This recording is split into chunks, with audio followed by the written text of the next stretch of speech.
এটি একটি শিক্ষণীয় গল্প। এক যুবক নতুন বিয়ে করল। বিয়ের প্রথম দিনই স্বামী স্ত্রী যখন খেতে বসল, এমন সময় এক ভিক্ষুক হাজির হলো। ভিক্ষুকটি খুব ক্ষুধার্ত ছিল এবং সে কিছু খাবার চাইল।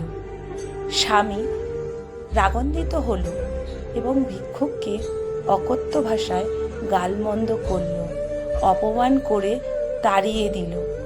অসহায় ভিক্ষুক চলে গেল চোখের জল ফেলতে ফেলতে। কিছুদিন পর স্বামী স্ত্রীর মাঝে ঝগড়া হলো। এক পর্যায়ে তাদের সংসার ভেঙে গেল। স্বামী স্ত্রীকে তালাক দিল। স্ত্রী বাপের বাড়ি চলে গেল দুঃখতে। কয়েক বছর পর মেয়ের বাবা অন্য এক জায়গায় মেয়ের বিয়ে দিল। সেই সময় তখন নতুন স্বামীর সাথে শুরু হলো তার জীবন। মেয়েটির দ্বিতীয় স্বামী প্রথম স্বামীর চেয়ে অনেক ধনী ছিল। সেই সময় একদিন স্বামী স্ত্রী খেতে বসলো। ইতিমধ্যে একজন ভিক্ষুক আসলো।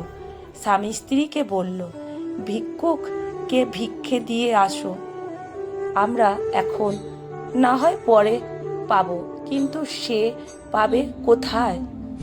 যখন স্ত্রী ভিক্ষা দিতে গেল তখন সে অবাক হয়ে গেল, কারণ তার সেই প্রথম স্বামী আজ তার সামনে ভিক্ষার পাত্র নিয়ে দাঁড়িয়ে আছে তার দোরগোড়ায়। মেয়েটি চোখের জল ধরে রাখতে পারল না, কাঁদতে লাগলো। মেয়েটি তার দ্বিতীয় স্বামীকে বলল, আমি আপনাকে এক আশ্চর্য ঘটনা শোনাবো, শুনবেন?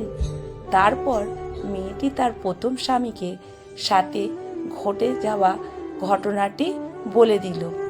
সেই সময় তখন দ্বিতীয় স্বামীটা চোখের জল ছেড়ে দিয়ে বলল, শোনো তাহলে, আমি তোমাকে এর চাইতে আশ্চর্য ঘটনা শোনাবো।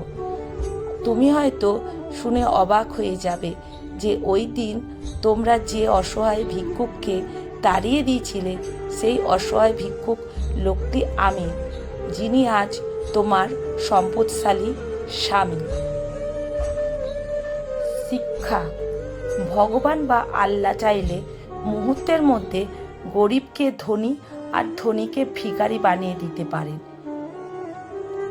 তাই বাড়ি গাড়ি টাকা পয়সা নিয়ে কখনো অহংকার করা ঠিক নয়।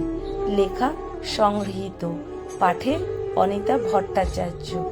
ভিডিওটা যদি ভালো লেগে থাকে বন্ধুরা প্রচুর প্রচুর শেয়ার করবেন। আমার প্রণাম আপনাদের জন্য রইল।